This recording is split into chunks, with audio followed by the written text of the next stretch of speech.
মাল দেয়, আল্লাহ পাক তাদের উপরে রহম করেন। এই জাহাজ হচ্ছে এক অগ্নি পরীক্ষা। এই জাহাজটা কি? অগ্নি পরীক্ষা।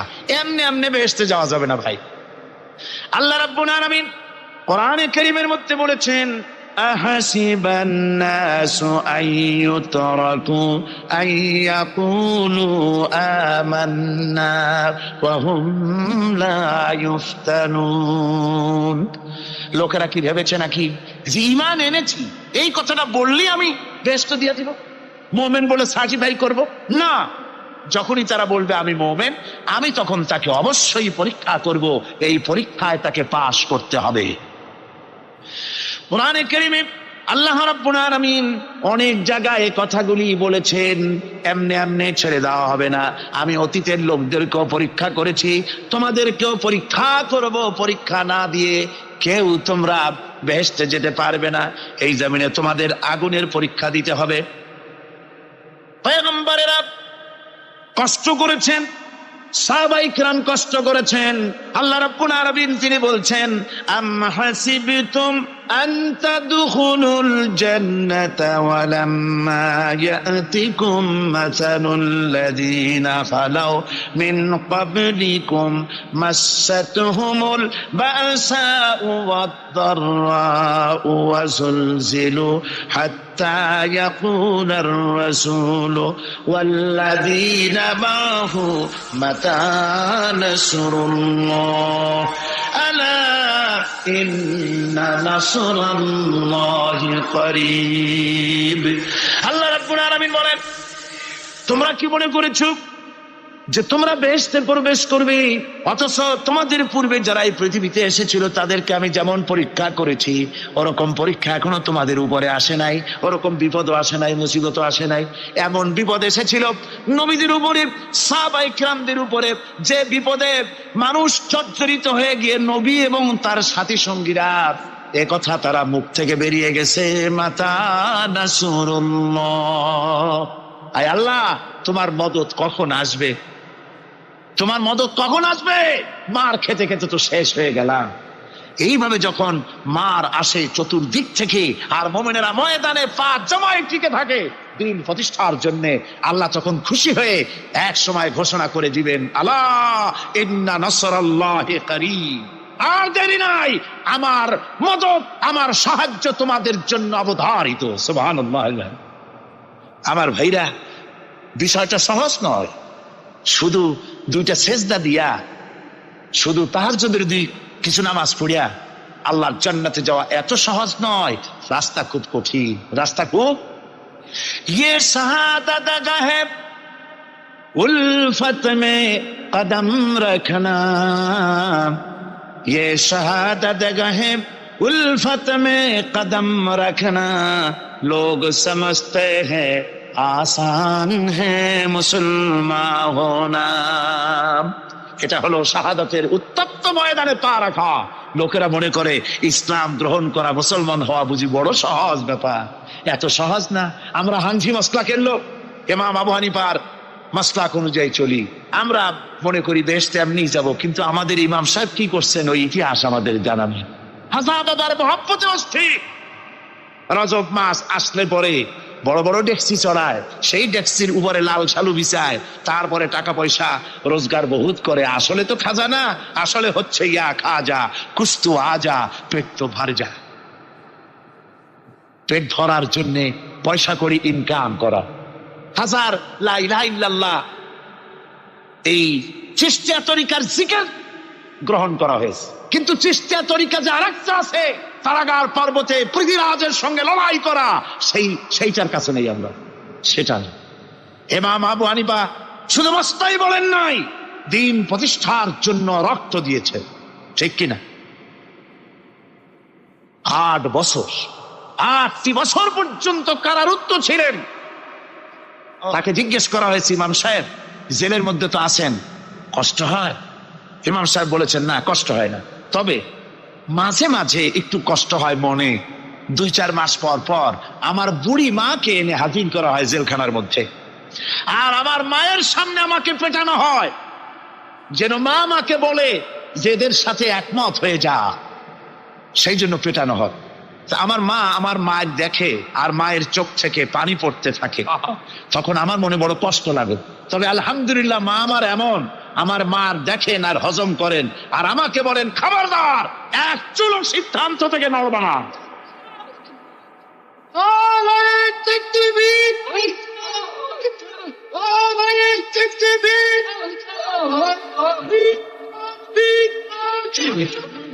আমার ভাইরা, ইমাম মালিক 28 দিন পর্যন্ত তাকে বাতিলরা বেঁধে রেখেছে, হাত পিঠ মোড়া দিয়ে 28 দিন বাঁধা। এই হাত বাহু থেকে ডিসকানেক্ট হয়ে গিয়েছেন, এই বাহুর জোড়া থেকে ডিসকানেক্ট হয়ে গিয়েছিল হাত, 28 দিন পর্যন্ত বাঁধা ছিল। ইমাম আহমদ বিন হাম্বল, ইসলাম বিরোধীরা তাকে পিটাইছে, প্রত্যেকটা চাবুকের সাথে গায়ের গোশত উঠে এসেছে। এজন্য কবি বলতেছি, पैरवी बू हनीफा की सनद जिंदान है, हम्बली होता है पीठ पर दुर्रे खाने की बात। হানাফি হতে চাও, জেল জরিমানার জন্য প্রস্তুতি নাও। শুধু সবরি কলা খাইয়া বেহেশতে যাওয়া যাবে না, এত সহজ না। আঙ্গুর বেদানা, সবরি কলা আর দুধের স্বরের উপর ইসলাম আসে নাই, ইসলাম এসেছে তপ্ত ময়দানের উপরে। জান দিয়ে রক্ত দিয়ে ইসলাম প্রতিষ্ঠা হয়ে গোটা দুনিয়ার নির্যাতিত নিপীড়িত জনতার মুখে হাসি ফুটিয়েছে ইসলাম।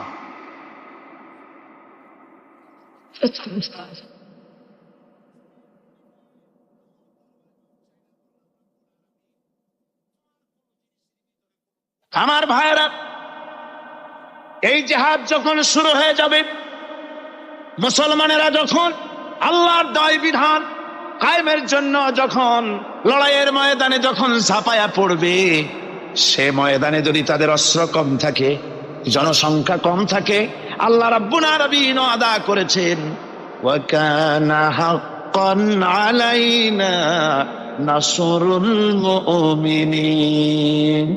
আল্লাহ রাব্বুল আলামিন বলেন, মুমিনরা যখন বিপদে পড়ে যায়, তখন মুমিনদের সাহায্য করা আমি আল্লাহর জন্য ওয়াজিব হয়ে যায়। আমি আল্লাহর জন্য ওয়াজিব। আমার মুমিন ময়দানে মার খাবে আমার দিনের জন্য, আর আমি তাকায় তাকে দেখবো না, তা হবে না। প্রাথমিক পর্যায়ে দেখবো যে তোমরা আসলেই দিন প্রতিষ্ঠার জন্য লড়ো কিনা। তোমাদের বিবি বাল বাচ্চা তোমাদের সামনে শেষ হবে, ঘর বাড়ি চলে যাবে, চাকরি যাবে, সব যাবে, তারপরেও আমার দিন প্রতিষ্ঠার জন্য ময়দানে টিকে থাকো কিনা। যদি তা থাকো, তাহলে আমার মদদ অবশ্যম্ভব। আর কাফিরদের বিরুদ্ধে বিজয়ের জন্য রব্বুল আলামিন বলেছেন, ওয়া কাফাল্লাহুল মুমিনিনাল কিতালা ওয়া কানাল্লাহু কাবিয়ান আজিজা। কাফিরদের বিরুদ্ধে লড়াইয়ের ময়দানে মুসলমানদেরকে সাহায্য করার জন্য আল্লাহই যথেষ্ট। কে যথেষ্ট? আল্লাহ যথেষ্ট। রব্বুল আলামিন বলেছেন, ওয়ালা তাহিনু ওয়ালা তাহজানু ওয়া আনতুমুল আলাউনা ইন কুনতুম মুমিনিন। কোনো ভয় নাই, কোনো চিন্তা নাই, যদি তোমরা মুমিন হও, আমি আল্লাহ রাব্বুল আলামিন তোমাদেরকে বিজয়ী করব। এ ওয়াদা কার? আল্লাহর ওয়াদা কখনো মিথ্যা হয়? আল্লাহ কি মিথ্যা কথা বলেন? নাউযুবিল্লাহ। وَمَنْ أَصْدَقُ مِنَ اللَّهِ قِيلًا। আমি আল্লাহর চাইতে সত্যবাদী আর কে হতে পারে? আল্লাহ পাক বলছেন, আমি সাহায্য করব তোমাদেরকে, যদি প্রয়োজন হয় তাহলে আমি ফেরেশতা দিয়ে সাহায্য করব। সুবহানাল্লাহ বলো। আল্লাহ রাব্বুল আলামিন সূরা আল-আনফালের ভিতরে ঘোষণা করেছেন, দুনিয়ার মানুষকে তিনি শুনায় দিচ্ছেন নবীজির সঙ্গে সাহায্যের ব্যাপারে যে কথাবার্তাগুলি হয়েছিল।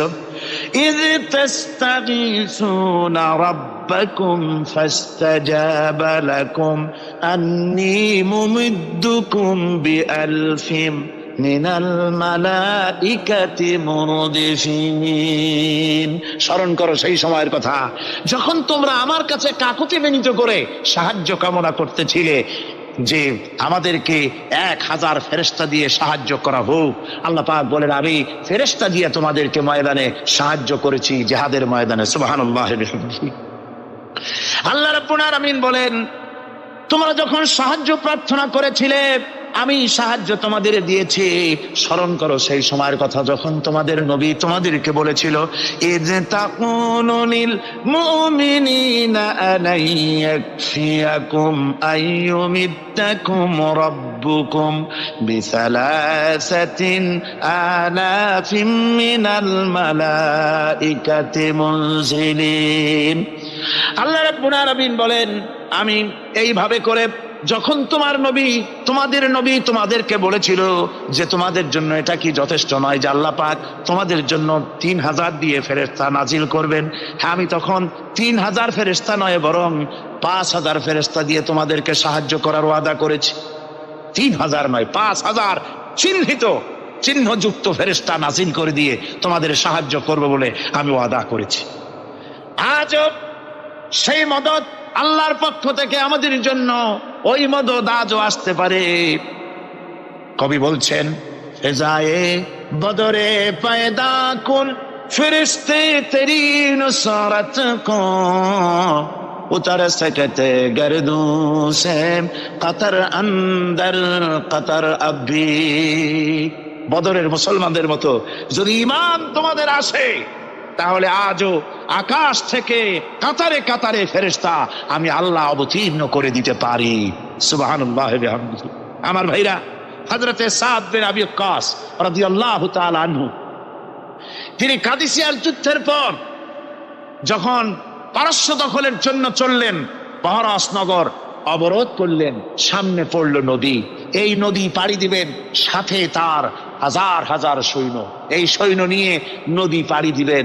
জিজ্ঞেস করলেন সাহাবীদের, তোমরা কি চাও ইসলামের আন্দোলন, ইসলামের জিহাদ, আল্লাহর দ্বীন এখানেই শেষ হয়ে যাক, এটা চাও, না ইসলামের এই কলেমার আওয়াজ নদীর ওপারেও নিয়ে যেতে হবে, অথচ আমাদের কাছে কোনো পারাপারের কোনো নৌকা নাই, কি করতে চাও? সাহাবীরা বললেন, আমরা আপনার অর্ডার ফলো করব, আমরা এই নদীর ওপারে গিয়েও কালেমার পতাকাকে উড্ডীন করতে চাই, কালেমার সুশীতল ছায়াতলে গোটা দুনিয়াকে আনতে চাই।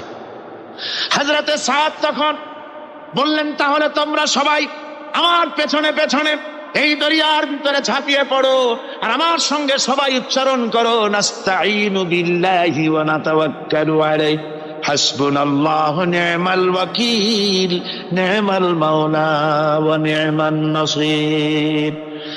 ইতিহাস লিখতেছি, 60,000 সৈন্য তাদের অশ্ব নিয়ে, তাদের উষ্ট্র নিয়ে, তাদের মালপত্র নিয়ে, জিহাদের সামান নিয়ে শ্রাবণের খরস্রোতা নদী, উত্তাল তরঙ্গমালায় ভরা নদীর উপর থেকে এই সাহাবীরা পাড়ি দিয়ে ওপার চলে গেলেন।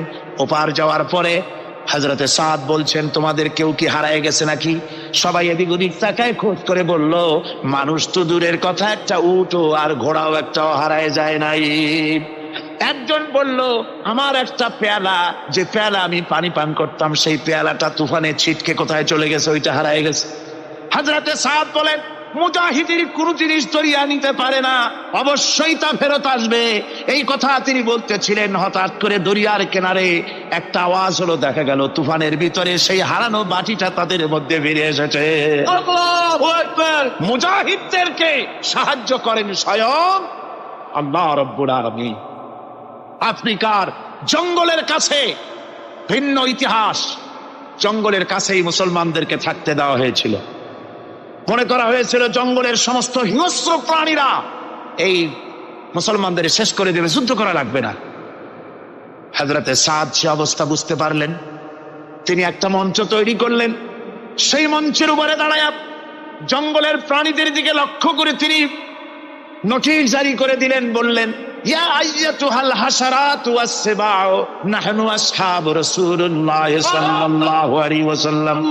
হে জঙ্গলের হিংস্র প্রাণীরা, আমরা আল্লাহ রাসূলের সাহাবী, ফাইন্না নাজিলুনা ফামান ওয়াজাদনা বাদাহু কাতালনাহু। আমরা রাসূলের সাহাবী, এইখানে আল্লাহর দ্বীনকে কায়েম করার জন্য আমরা এসেছি, আল্লাহর কলেমার আওয়াজ নিয়ে আমরা এখানে রাত কাটাবো। সুতরাং এই জঙ্গলের ভিতরে হিংস্র প্রাণী যত আছো, সব আমাদের এই জায়গা ছেড়ে অন্যত্র চলে যাও। আফ্রিকার জঙ্গলি মানুষেরা চিন্তা করলো, মানুষের কথা কি জঙ্গলি প্রাণীতে শোনে নাকি, পাগলে কয় কি? তারা তাকায় তাকায় দেখলো হযরতে সাদের এই ঘোষণার পরে বাঘের কাতারে বাঘ, সিংহের কাতারে সিংহ, সাপের কাতারে সাপ, যার যার ডিম আর বাচ্চা গুলি মুখে কামড়ায়া সাহাবীদের এলাকা ছেড়ে দিয়ে তারা অন্যত্র চলে গেল। আমার মুসলমান ভাইরা, এই ছিল মুসলমানদের ইতিহাস। দিন প্রতিষ্ঠা করার কাজে মুসলমান এগোলে আল্লাহই মদত করেন। কে মদত করে?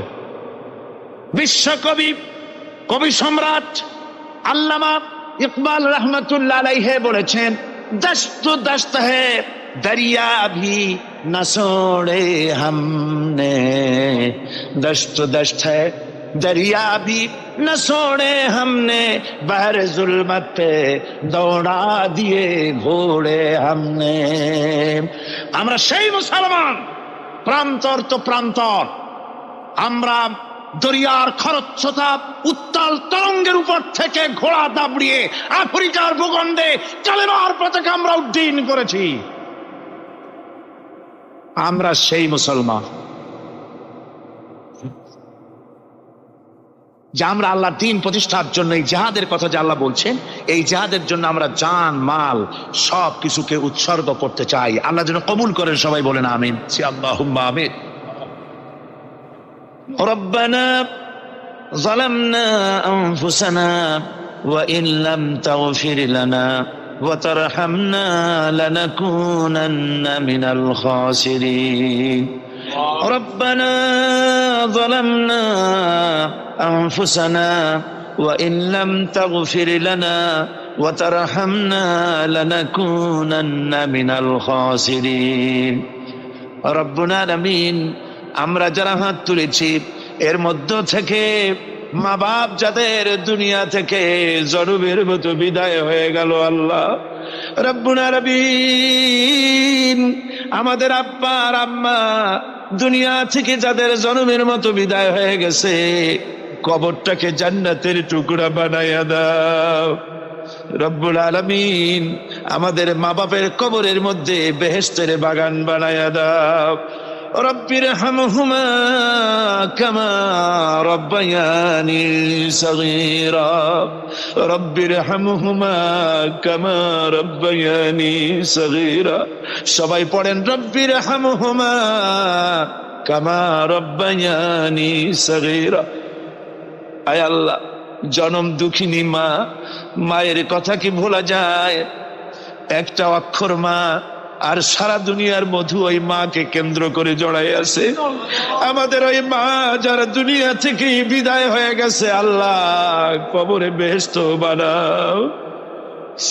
আল্লাহ আমাদের মা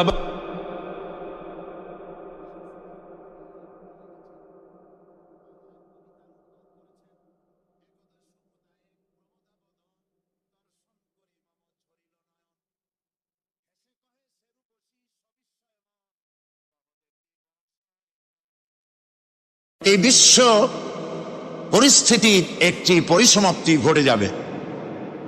বিশ্ব পরিস্থিতির পরিসমাপ্তির পর কিয়ামত অনুষ্ঠিত হবে। সেই কিয়ামতের দিন দুটি ভাগ হবে, এক ভাগ যাবে জাহান্নামে আর এক ভাগ যাবে জান্নাতে। এখন এই জাহান্নামটা কি ধরনের হবে সে সম্পর্কে কোরআন বলছে, ইন্না জাহান্নামা কানাত মিরসাদা। জাহান্নাম হচ্ছে একটি ঘাঁটি বিশেষ, লিত্তাগীনা মাআবা, যা হবে বিদ্রোহীদের আবাসস্থল, লাবিথিনা ফিহা আহকাবা, যা ভেতরে মানুষেরা জাহান্নামীরা যুগের পর যুগ অবস্থান করবে। লা ইয়াযুকুনা ফিহা বারদান ওয়ালা শারাবা, এবং সেখানে কোনো ঠান্ডা বা কোনো পানীয়, সুপেয় কোনো পানীয় তাদের কিসমতে হবে না। ইল্লা হামিমা ওয়া গাসসাকা, সেখানে পান করার জন্য তারা পাবে উত্তপ্ত টকবগে গরম পানি আর ক্ষতের ক্ষরণ পুজ রক্ত। নাউযু বিল্লাহি মিন যালিক। জাযাআন বিফাকা, এটি হচ্ছে তাদের কৃত কর্মের পূর্ণ ফল। ইন্নাহুম কানু লা ইয়ারজুনা হিসাবা, কারণ ছিল তারা হিসাবের কোনো হিসাব নিকাশের আশা করত না। ওয়াকাযযাবু বিআয়াতিনা কিযাবা, আর তা আমার আয়াতগুলিকে মিথ্যা মনে করে প্রত্যাখ্যান করেছিল। ওয়া কুল্লা শাইইন আহসাইনাহু কিতাবা, আর আমি গুনে গুনে তাদের সমস্ত আমলগুলি লিপিবদ্ধ করে রেখেছিলাম। ফাযুকু ফালান নাযীদাকুম ইল্লা আযাবা, এখন বুঝো মজা, এখন তোমাদেরকে আযাব ছাড়া আর কিছুই বাড়ানো হবে না। এ হলো আজকে যেটুকুন আলোচনা করতে চাই সেটুকুনের তর্জমা। আমি চেষ্টা করব খুব সংক্ষেপে কথাগুলিকে আপনাদের সামনে পেশ করার জন্য। বিমাশিয়াতিল্লাহি তাআলা। ইন্না জাহান্নামা কানাত মিরসাদা, জাহান্নাম হচ্ছে একটি ঘাঁটি, একটি ফাঁদ। আরবি রাসাদ শব্দ থেকেই মিরসাদ শব্দের উৎপত্তি হয়েছে। এর অর্থ হলো ঘাঁটি, ফাঁদ। জাহান্নাম শিকারি ধরার জন্য ওত পেতে বসে আছে, এটাই বোঝানো হয়েছে। জাহান্নামের শিকার তারাই হবে যারা পৃথিবীতে আল্লাহ পাকের আনুগত্য করেনি, নবী করিম সাল্লাল্লাহু আলাইহি ওয়াসাল্লামকে বিশ্বাস করে নাই, ইসলামী আন্দোলনের সঙ্গে বিরোধিতা করেছে, তাদের জন্যই কিয়ামতে জাহান্নাম হবে। জাহান্নামে কারা যাবে, শাস্তি কি ধরনের হবে, আর জাহান্নাম থেকে কারা মুক্তি পাবে, এটাই হবে আজকের মূল আলোচনা। আল্লাহ রাব্বুল আলামিন কোরআনে কারীমের মধ্যে বলছেন, ওয়ালাকাদ যারানা লিজাহান্নামা কাসীরাম মিনাল জিন্নি ওয়াল ইনস লাহুম কুলুবুন লা ইয়াফকাহুনা বিহা ওয়া লাহুম আ'য়ুনুন লা ইউবসিরুনা বিহা ولهم آذان لا يسمعون بها أولئك كالأنعام بل هم أضل أولئك هم الغافلون ولقد ذرأنا لجهنم كثيرا من الجن والإنس, মানুষ এবং জিন জাতির ভিতরে একটি বিরাট